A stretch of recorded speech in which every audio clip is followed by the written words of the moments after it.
wabarakatuh. Nama saya Rahmiwati Istiko, NIM 181022067. Di sini saya akan menjelaskan tentang komunikasi dan korespondensi, manajemen arsip dan teknologi di lingkungan perkantoran. Yang pertama itu komunikasi dan korespondensi. Di dalam komunikasi dan korespondensi terdapat beberapa sub-sub bab, yaitu yang pertama, komunikasi dan komunikasi kantor. Kata komunikasi atau istilah komunikasi berasal dari bahasa Inggris, yaitu communication. Secara etimologis berasal dari bahasa Yunani, yaitu communicatus. Perkataan ini bersumber dari kata komunis. Dalam kata komunis ini memiliki makna berbagi atau menjadi milik bersama, yaitu suatu usaha yang memiliki tujuan kebersamaan makna. Kemudian komunikasi kantor, yaitu pelaksanaan tata hubungan atau komunikasi administrasi dalam bidang usaha pada suatu kantor. Kemudian sub yang kedua, yaitu bentuk-bentuk komunikasi kantor. Ada 3 bentuk komunikasi kantor. Yang pertama itu komunikasi vertikal, yaitu komunikasi dari atas ke bawah atau downward communication, dan dari bawah ke atas atau upward communication. Kemudian yang kedua, komunikasi horizontal, yaitu komunikasi secara mendatar, biasanya dilakukan oleh anggota staf. Kemudian yang ketiga, komunikasi diagonal, yaitu komunikasi yang berlangsung antara karyawan pada tingkat kedudukan yang berbeda pada tugas dan fungsinya. Kemudian sub yang ketiga, prinsip komunikasi kantor yang efektif. Ada 5 prinsip komunikasi kantor yang paling efektif, yaitu yang pertama menghargai, kedua empati, ketiga memahami, keempat jelas, yang kelima atau yang terakhir rendah hati. Kemudian sub yang keempat yaitu korespondensi. Korespondensi adalah salah satu bentuk komunikasi dengan mempergunakan surat sebagai alat. Korespondensi juga merupakan salah satu alat komunikasi yang penting dan setiap waktu dilakukan dalam tugas sehari-hari. Kemudian sub yang kelima yaitu pengetahuan dan permasalahan seputar korespondensi. Yang pertama itu faktor penyebab problematika korespondensi, meliputi pentingnya surat menyurat, kurangnya pelatihan dan kedisiplinan pegawai. Kemudian yang kedua, kendala dan upaya pelaksanaan korespondensi, meliputi hal-hal yang harus diperhatikan dalam korespondensi, fenomena umum tentang korespondensi, pengetahuan tentang korespondensi, dan kesalahan-kesalahan praktik dalam korespondensi. Selanjutnya subbab yang terakhir, yaitu surat kantor. Surat kantor adalah sebuah alat komunikasi secara tertulis dengan menggunakan persyaratan khusus yang sesuai dengan aturan surat menyurat. Kemudian bagian-bagian surat meliputi kepala surat, tanggal surat, nomor surat, perihal, dan alamat surat. Kemudian yang terakhir, surat yang efektif harus memperhatikan beberapa hal seperti harus jelas, sopan, benar, singkat atau tidak terlalu bertele-tele, lengkap dan menarik. Selanjutnya manajemen arsip. Di dalam manajemen arsip terdapat beberapa sub-sub bab. Yang pertama pengertian arsip dan kearsipan.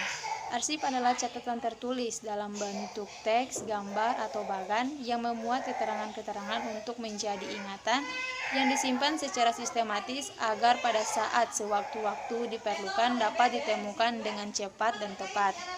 Menurut Undang-Undang Nomor 7 Tahun 1971, kearsipan adalah untuk menjamin keselamatan bahan pertanggungjawaban nasional tentang perencanaan, pelaksanaan, dan penyelenggaraan kehidupan berbangsa. Selanjutnya fungsi dan tujuan kearsipan. Yang pertama itu fungsi kearsipan, yaitu sebagai alat penyimpanan warkat, alat bantu perpustakaan, alat bantu pimpinan dan manajemen dalam mengambil keputusan, alat perekat perjalanan organisasi, dan mengefektifkan dan mengefisienkan pekerjaan.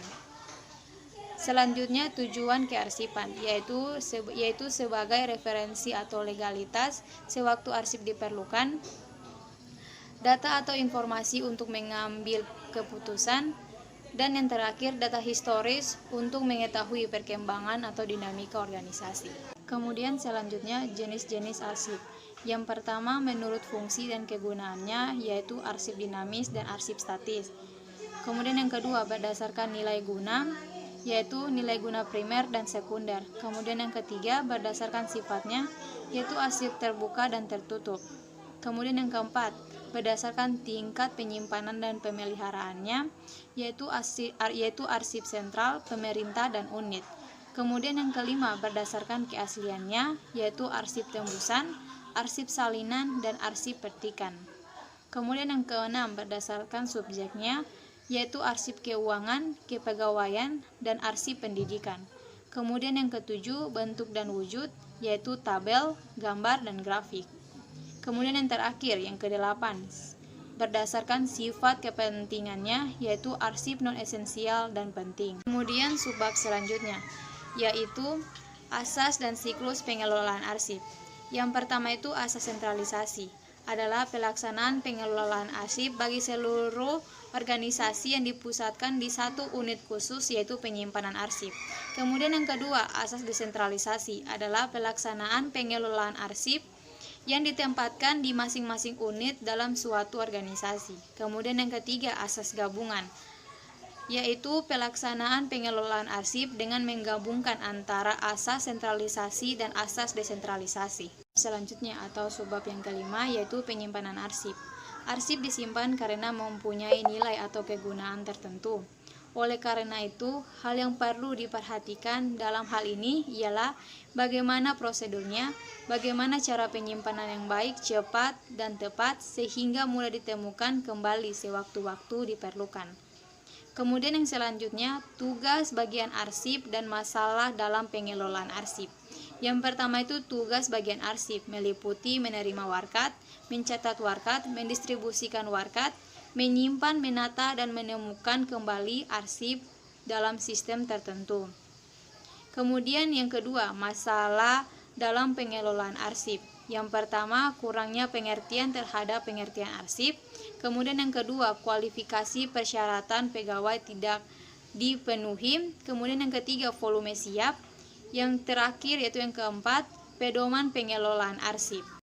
Subbab selanjutnya yaitu sistem arsip elektronik adalah kombinasi atau penyusun unik dari unsur-unsur proses kearsipan yang didesain untuk mencari solusi atas masalah-masalah kearsipan sehingga tujuan yang ditetapkan dapat tercapai. Kemudian yang selanjutnya, komponen sistem arsip elektronik, yaitu kecepatan dalam memindahkan data ke dalam sistem komputerisasi dokumen, kemampuan menyimpan dokumen, kemampuan mengindeks dokumen, dan kemampuan mengontrol akses.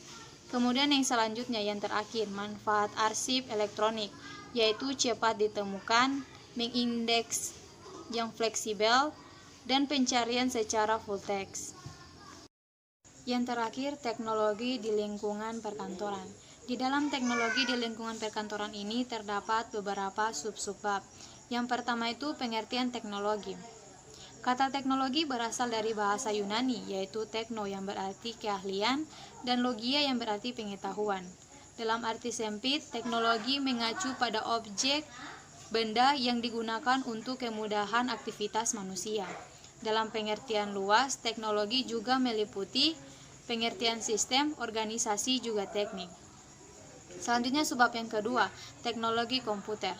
Komputer adalah alat yang dipakai untuk mengolah data sesuai prosedur yang telah dirumuskan. Selanjutnya subbab yang ketiga, teknologi informasi dan komunikasi. Informasi adalah suatu fenomena yang diamati atau bisa juga berupa putusan-putusan yang dibuat. Komunikasi adalah interaksi antara satu orang dengan yang lain. Bisa berupa individu ke individu, dari kelompok ke kelompok. Selanjutnya subbab yang keempat, otomatisasi kantor adalah sebuah rencana untuk menggabungkan teknologi tinggi melalui perbaikan proses pelaksanaan pekerjaan demi meningkatkan produktivitas pekerjaan. Selanjutnya subbab yang kelima, kantor virtual. Kantor virtual adalah jasa yang menyediakan sebuah alamat kantor yang memungkinkan untuk menggunakan alamat kantor virtual tersebut sebagai alamat bisnis. Selanjutnya subbab yang keenam, pengaruh teknologi terhadap lingkungan perkantoran.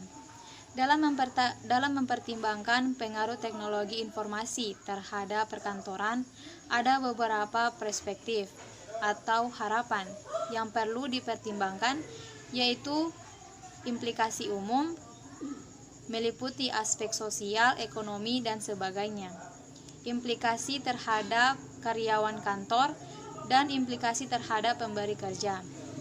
Selanjutnya, subbab yang terakhir, aplikasi teknologi informasi pada manajemen perkantoran, meliputi pekerjaan penanganan surat dan pembuatan laporan, pekerjaan komunikasi perkantoran, pengiriman surat, dan tata laksana arsip atau filing.